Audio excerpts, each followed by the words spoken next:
All the noises of the world are in here with him. All the news of the world is in here, and he cannot get away from it. The door to the outside world is barred. The only silent space in the hall is directly beneath the bronzed corpse of his sister, whose presence that close to him he cannot bear. He stumbles around the sculpture like a man possessed, and the 24 phonographs assault him with the spatter of rain against glass, the rustle of wind through pines, the crack of a lightning strike just overhead, the rumble of an earth tremor, the grinding of continental plates as they pass each other, a Rottweiler's howl, the plaintive roar of a lion with a thorn in its paw, the unholy keening of cicadas that return every 17 years, the bray of a donkey, the crack of a cheetah's leg breaking, the buzz of a wasp's nest disturbed by a stick, the sunrise songs of 60 different birds, a griffin's squawk, a unicorn's neigh, the caw of a phoenix, the crunch of a baby's bones in the mouth of the thing beneath your bed, the sizzle of ichor dripping from the wound of a movie monster, the snap of a violin string as it breaks, the ringing shatter of a crystal glass broken by a soprano's voice, the melody of a player piano performing a wedding march, the bleeding hunk of a tenor saxophone in the hands of a man of a poor embouchure, the cacophony of a child slamming his fist against a harpsichord's keys, the gentle strum of a mandolin performing a love song, the ditty of a slot machine announcing a winning pull, a march drummed out on the bottom of an overturned garbage can, the song of the 9 choirs of seraphim in the 10th crystal sphere,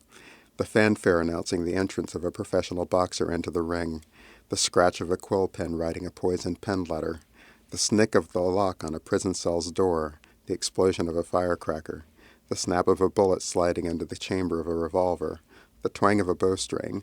the pop of a cork sliding out of a bottle of Chardonnay, the chank of a beer bottle as its top is popped off, the slice of a box cutter gliding through corrugated cardboard,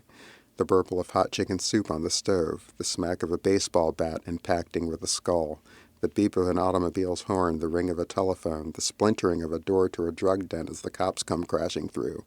the loop of a phonograph recording with a scratch, the drill of a jackhammer cracking asphalt, the tick of a grandfather clock,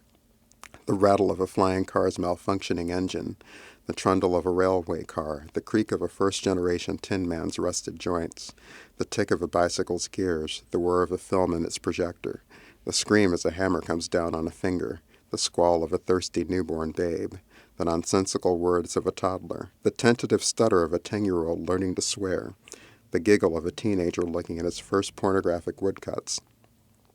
the smack of a fist as it breaks a man's jaw, the pop of an eyeball punctured by a sharpened pencil, the gasp preceding a faked orgasm, the snore of a sleeping mother, the fart of a drunken bum, the death rattle of an invalid, the unanimous cheer of a stadium crowd, the unintelligible barks of a cheerleading squad, the sneeze of a cook who's dropped the pepper pot, the cries of the crew of a tempest-wrecked ship, the dots and dashes of an SOS, the curse laid by a warlock on a wayward lover, the prayer of a supplicant to a god with stopped ears and closed eyes, an erotic poem written in a foreign language, a declaration of war against a state that does not exist on maps, a 5-year-old boy's recitation of a nursery rhyme, the closing argument of a murder trial, the valedictorian speech for a technical school's graduation, a funeral oration full of well-meant lies, and the unending monotony of a man listing all the names of all the sounds in the world. But among all the noises, Harold never hears the instructions that he dearly needs to hear: how to feel and how to know you feel, how to love and how to honor love, how to grieve the death of one who shares your blood, but whom you barely knew. By the time he finds his way out of the chamber in the planetarium, he has become me.